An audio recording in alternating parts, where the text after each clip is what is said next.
Hi guys, welcome back to the show. Okay, it has been a while since I have been active on this podcast, and I assure you, it is 2026 and I Met a Ghost. It's back with your favorite now true crime stories. For today's episode, we are talking about the girl who answered her own murder, the case of Rebecca Schaeffer, or basically whoever you may call her. Sometimes the scariest true crime stories don't begin with danger, they begin with kindness, a smile, a door opening. Because you don't want to be rude. Tonight's story is about how fame, obsession, and the lack of privacy collided in the most devastating way, and how one young woman who was killed changed the law forever. This is the true story of Rebecca Schaeffer, the actress who answered her own door and unknowingly stepped into history. So, sometimes I don't know how to feel about these because they give me the creepies, but let's listen up. So, Rebecca was 21 years old, bright, talented, kind. She started a hit TV show called My Sister's Cinema and was quickly becoming one of Hollywood's most promising young actresses. She wasn't controversial, she was wild. She wasn't living recklessly. By all accounts, Rebecca was normal, historically, publicly recorded. And that's what makes the story so unsettling. Because the danger didn't come from the streets, it came from someone watching her from afar. So, Robert John Bardo was a fan at first. He wrote letters, sent photos, watched every episode, but admiration slowly turned into obsession. When Rebecca didn't respond the way he imagined she should, something shifted. In his mind, she wasn't a person anymore. She was a character in a story he felt entitled to control. And then he decides to meet her, of course, as an obsessed fan would. Here's the part that still sends chills down my and other people's spines. In 1989, anyone could find your home address. You got that right. There is no need for doxing. People can just find your address.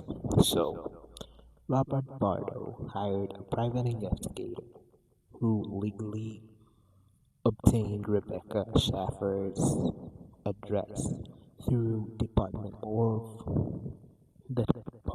of Motor Vehicles. So, no hacking, no bribery, no crime, just paperwork. Yeah, you got that right, paperwork.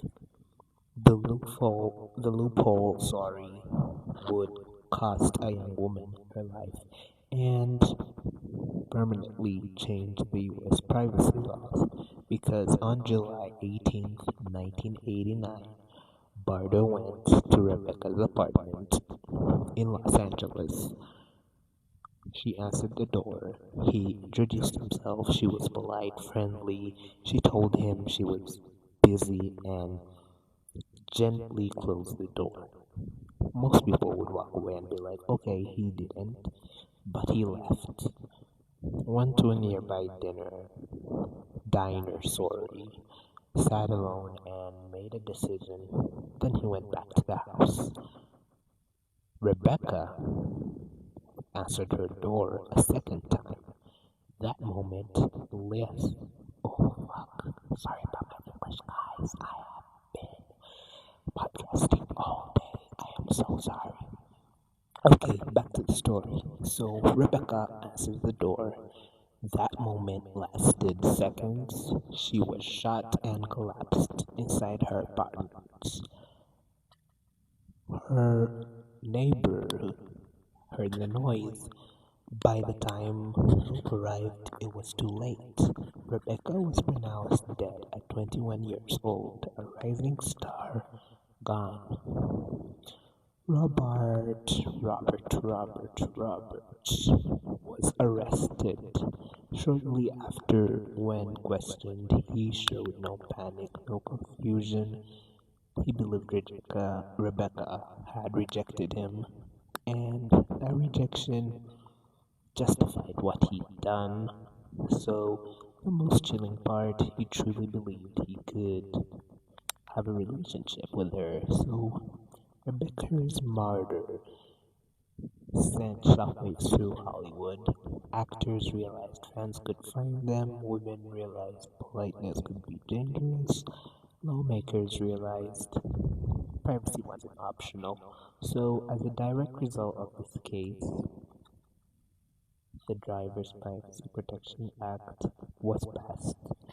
And bitches, that is how you have privacy now. It's 2026, bitches.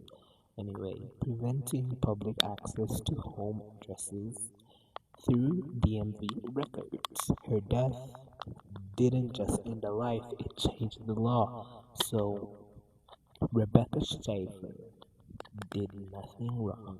She was kind, she was polite, she trusted the world, and that's what makes this case so terrifying.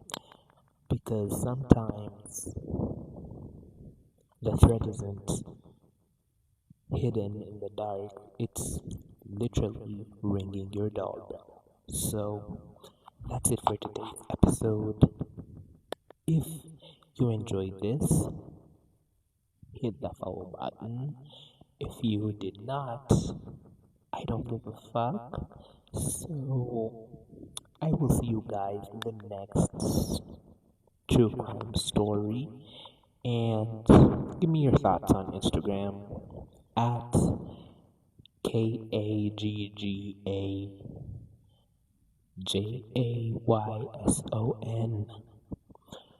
And I will see you guys in another episode. Goodbye or good night.